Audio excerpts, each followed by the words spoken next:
नमस्ते नमस्कार स्वागत छ तपाईं सम्पूर्णलाई मेरो युट्युब च्यानलमा। र आज म फेरि पनि उपस्थित भएको छु र आज म साइन्सको भिडियो लिएर उपस्थित भएको छु। फोर्थ च्याप्टर मैले अघिल्लो पार्टमा नै सुरु गरिसकेको छु र आज म फोर्सको भेरिफिकेसन अफ न्युटन्स ल को बारेमा पढाउँछु र त्यसपछि relation between acceleration due to gravity and radius of the earth आज म यो दुईटा पढाउने छु। सो यो हेर्नुस् त, पहिला भेरिफिकेसन अफ न्युटन्स ल को भेरिफिकेसन डेरिभेसन हेर्नुस् त।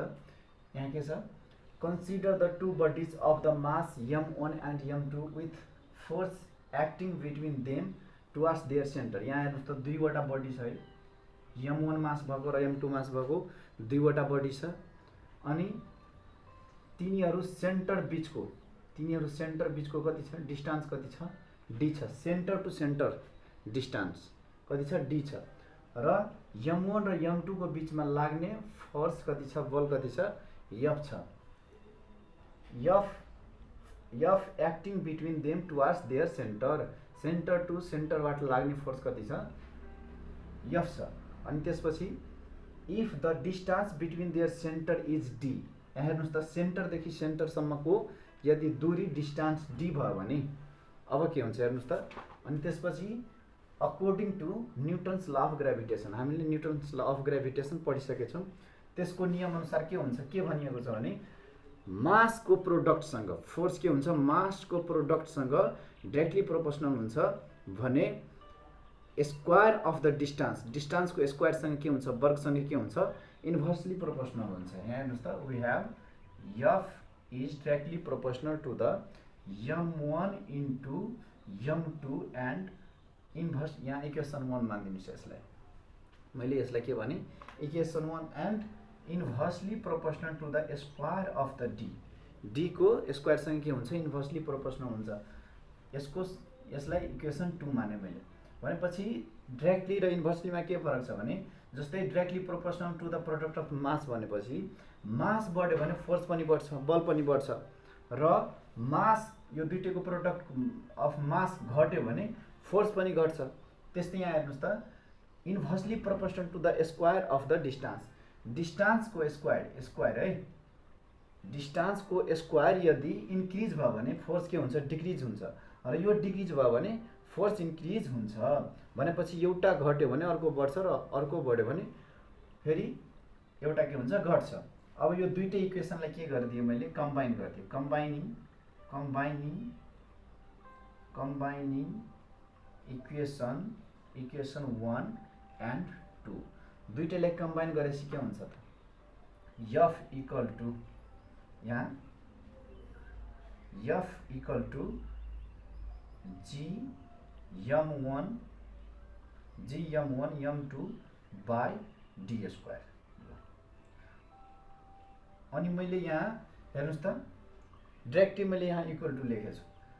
डाइरेक्टली इक्वल टु लेखेको छु भनेपछि प्रोपोर्सनालिटी कन्स्ट्यान्टले के गरेको छु मैले, के अरे डाइरेक्टली यो डाइरेक्टली चिन्छ नि, डाइरेक्टली कन्स्ट्यान्ट चिन्छ, त्यो चिन्हलाई मैले केले रिप्लेस गरेको छु, g ले।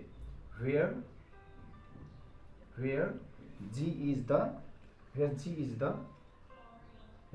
is proportionality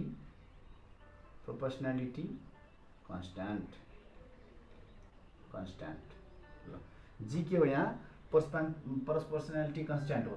यो साइन हटाउँदाखेरि त्यसको सट्टामा मैले के राखेँ, g राखेँ, जसको भ्यालु कति हुन्छ, g को भ्यालु कति हुन्छ हामीलाई के थाहा छ, 6.67 इन्टु 10 टु माइनस 11 अनि न्युटन मिटर स्क्वायर पर केजी स्क्वायर। यसको भ्यालु यति हुन्छ। अनि अब त्यसपछि मैले अर्को है, त्यसपछि अब नेक्स्टमा मैले relation between the acceleration due to gravity and radius of the earth र यसको, यो त बुझ्नुभयो होला है। यो दुईटै इक्वेसनलाई मैले कम्बाइन गरिदिएँ अनि त्यसपछि यो साइन हटाएपछि त्यसको साटोमा g राखेँ, जसको भ्यालु यति हुन्छ। यसलाई g लाई के भनिन्छ, प्रोपोर्सनालिटी कन्स्ट्यान्ट भनिन्छ।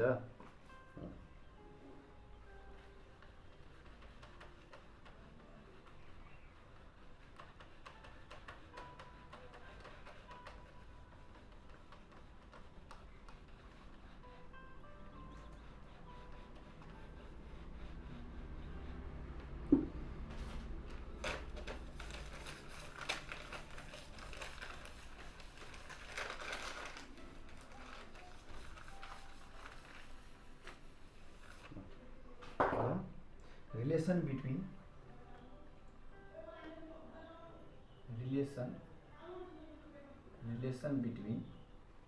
acceleration due to gravity, acceleration due to gravity and radius of the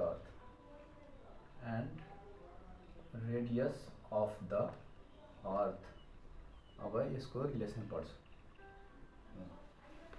हेर्नुस् त, यो अर्थ भयो, सपोज यो के भयो अर्थ है, अनि अर्थको सर्फेसमा एउटा बडी यम मास भएको एउटा बडी छ है। अनि त्यसपछि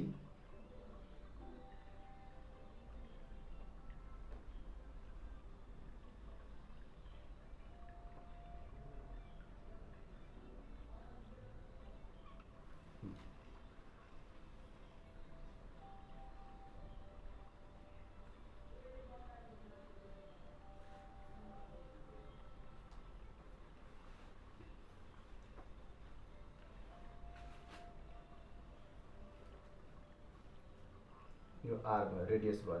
अनि अर्थले आफ्नो सेन्टरतिर यो यम मास भएको बडीलाई के गर्छ, आफ्नो सेन्टरतिर तान्छ यमजी फोर्स लाएर। अनि अर्थको मास कति हुन्छ त, यम हुन्छ। यम अर्थको मास क्यापिटल यम र त्यो अब्जेक्टको मास कति भयो, अब्जेक्टको मास कति भयो स्मल यम। सो अब हेर्नुस् त, let M be the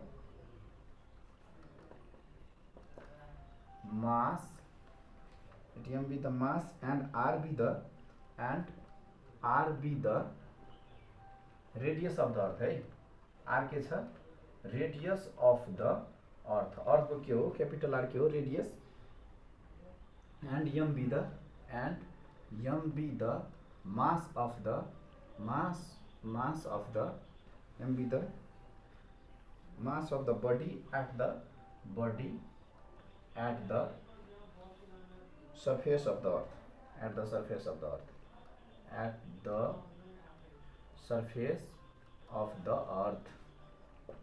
earth, अर्थ को सर्फेस में राखिएको स्मल मास भएको के छ, बडी छ। अनि according to Newton's law of gravitation है, according to Newton's law of gravitation, फेरि के न्यूटन्स लॉ अफ ग्रेविटेशन, फेरि हामी कहाँ न्यूटन्स लॉ अफ ग्रेविटेशन बाट हेरौँ त। Newton's law of gravitation, the force of attraction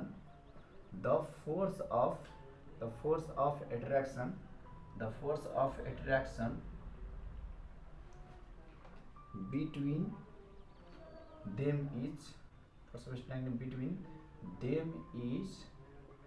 given by हामीले अलरेडी निकालेको है। भेरिफिकेसन अफ न्यूटन लमा के निकाल्यो, F equal two G m1 र m2 बाई d स्क्वायर निकालेको थियो।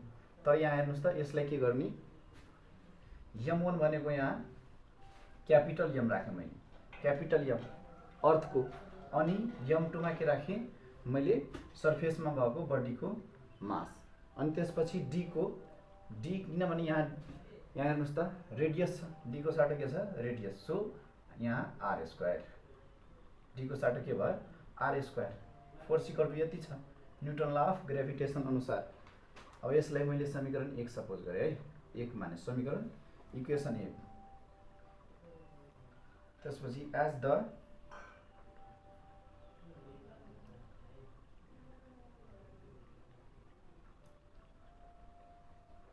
the body is attracted towards the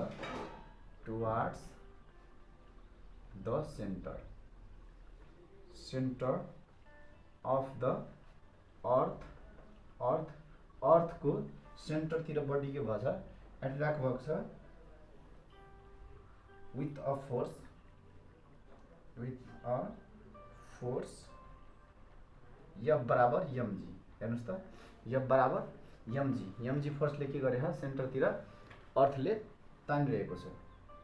so अब हेर्नुस् त यसलाई इक्वेसन 1 एन्ड 2 र इक्वेसन 1 एन्ड 2 लाई फेरि हामीले के गरे ल from equation 1 and 2 from equation 1 and 2 बाट वी गेट के हुन्छ हेर्नुस् त वी गेट अब यो F इक्वल टु F यो भनेपछि mg इक्वल टु के लेख्न मिल्यो mg equal to gm by r square. यहाँ हेर्नुस् त यो स्मल m क्यान्सल भयो भनेपछि g इक्वल टु कति भयो g equal to gm by r square.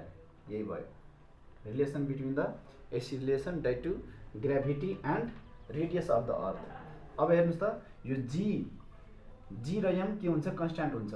अर्थको मास के हुन्छ जहिले पनि कन्स्ट्यान्ट हुन्छ र g पनि कन्स्ट्यान्ट हुन्छ। यसको भ्यालु कति छ 6.6 × 10⁻11 न्युटन मिटर स्क्वायर पर केजी स्क्वायर। र यहाँ फरक के हुन्छ r के हुन्छ भ्यारिज हुन्छ। किनभने यहाँ हेर्नुस् त यो अर्थ छ अर्थको इक्वेटर र के हुन्छ पोल हुन्छ। यो भयो इक्वेटर यो भयो pole north pole and south pole अनि यो इक्वेटर भयो। अब यसको कति हुन्छ त यसको रेडियस हेर्नु त इक्वेटरको रेडियस कति हुन्छ 12,756 किलोमिटर हुन्छ भने यसको कति हुन्छ 12,714 किलोमिटर भनेपछि पोलको के भयो त हेर्नु त पोलको रेडियस कम छ अनि इक्वेटरको रेडियस कति छ बढी छ। सो यसको के हुन्छ रेडियस g र m के हुन्छ कन्स्ट्यान्ट हुन्छ भने रेडियस के हुन्छ यहाँ भ्यारिज हुन्छ। इक्वेटरमा के हुन्छ बढी हुन्छ भने पोलमा के हुन्छ कम हुन्छ। सो आज यति दुईटा हामी पढ्यो डेरिभेसन एउटा Newton's law of verification of newton ल अनि अर्को एक्सिलरेसन ड्यू टु ग्रेभिटीको र अनि रेडियस अफ द अर्थको रिलेसन पढ्यो। सो आजलाई यति। यदि तपाईहरु मेरो युट्युब च्यानलमा नयाँ हुनुहुन्छ भने तपाईहरु मेरो च्यानललाई सब्स्क्राइब गर्नु।